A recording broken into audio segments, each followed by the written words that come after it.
Hello बच्चों, चलिए प्रश्न को समझते हैं। यदि आवेश धनात्मक q डैश को पहले a से c तक ले जाए, फिर c से b तक, तब किस पथ पर अधिक कार्य करना होगा। तो सर्वप्रथम हम यहाँ पर देखेंगे मुख्य अवधारणा। मुख्य अवधारणा में हम देखेंगे यहाँ पर सबसे पहले हम देखेंगे विभवांतर। देखिए बच्चों, विभवांतर क्या होता है।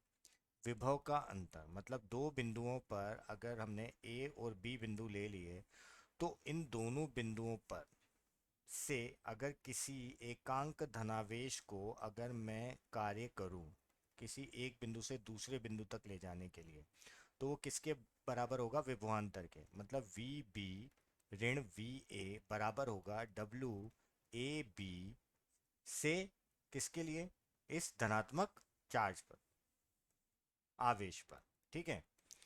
तो अगर मेरे को यहाँ से कार्य को निकालना है, ए से बी तक का कार्य निकालना है, तो वी बी वी ए किसके बराबर हो जाएगा, इनके गुणात्मक के। और कोई भी जो धनावेश, अगर हम बात करें, संरक्षी बलों द्वारा किया गया कार्य पथ पर निर्भर नहीं करता है। अगर संरक्षी बल है तो उनके द्वारा किया गया कार्य पथ पर निर्भर नहीं करता। पथ पर निर्भर निर्भर नहीं करता है, नहीं करता है। चलिए अब चलते हैं हल की तरफ। हल। तो देखिए बच्चों, हमें दिया क्या हुआ है। हमें दिया हुआ है ये एक सर्कल है, एक वृत्त है। इस वृत्त पर हमें कुछ बिंदु दे रखे हैं, जैसे ए बिंदु, एक सी बिंदु है और एक बी बिंदु है। ठीक है। अगर हम यहाँ से देखें तो ये जो दूरी होगी ये इसकी त्रिज्या के बराबर होगी, तो मान लेते हैं आर है। हमें ये देखना है ए से सी और ये सी से बी। ठीक है। यहाँ पर कोई धनावेश रखा हुआ है। ठीक है, ये कोई धनावेश रखा हुआ है। तो अब हमें यहाँ पर देखना है किसमें कार्य अधिक होगा। तो सबसे पहले तो हम बात करेंगे यहाँ पर विभवांतर की। तो देखिए बच्चों, विभवांतर की बात करते हैं। विभवांतर। तो विभवांतर में हम पहले ये तो देखें कि विभवांतर कितना है। तो ए से सी तक की बात करते हैं। अगर विभवांतर में ए से सी तक की बात करें तो वी सी वी ए। ठीक है। तो ये विभवांतर होगा। ठीक है। ये कहाँ से कहाँ तक ले जाने के लिए, ए से सी तक ले जाने के लिए। ठीक है।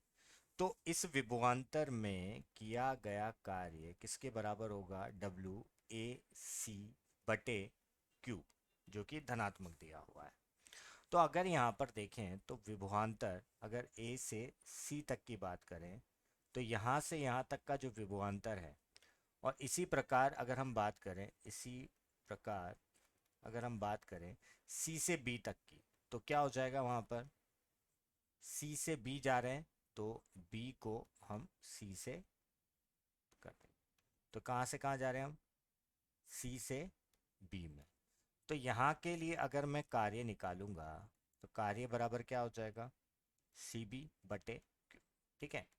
तो अगर आप देखो तो यहाँ पर जो विभव का अंतर है, अगर हम यहाँ पर दोनों स्थितियों में देखें, तो यहाँ पर जो विभव का अंतर है वी सी ऋण वी ए बराबर है किसके, वी बी ऋण वी सी के। जब विभवांतर ही यहाँ पर क्या है, बराबर है, तो इनके द्वारा किए गए कार्य भी क्या होंगे, बराबर होंगे। तो मतलब जो कार्य होगा कहाँ से कहाँ तक का, ए से सी तक ले जाने का या सी से बी तक ले जाने का, दोनों कार्य क्या होंगे, बराबर होंगे। और यही हमारे इस प्रश्न का क्या होगा, उपयुक्त उत्तर होगा। मैं आशा करता हूँ आपको समझ में आया होगा। धन्यवाद।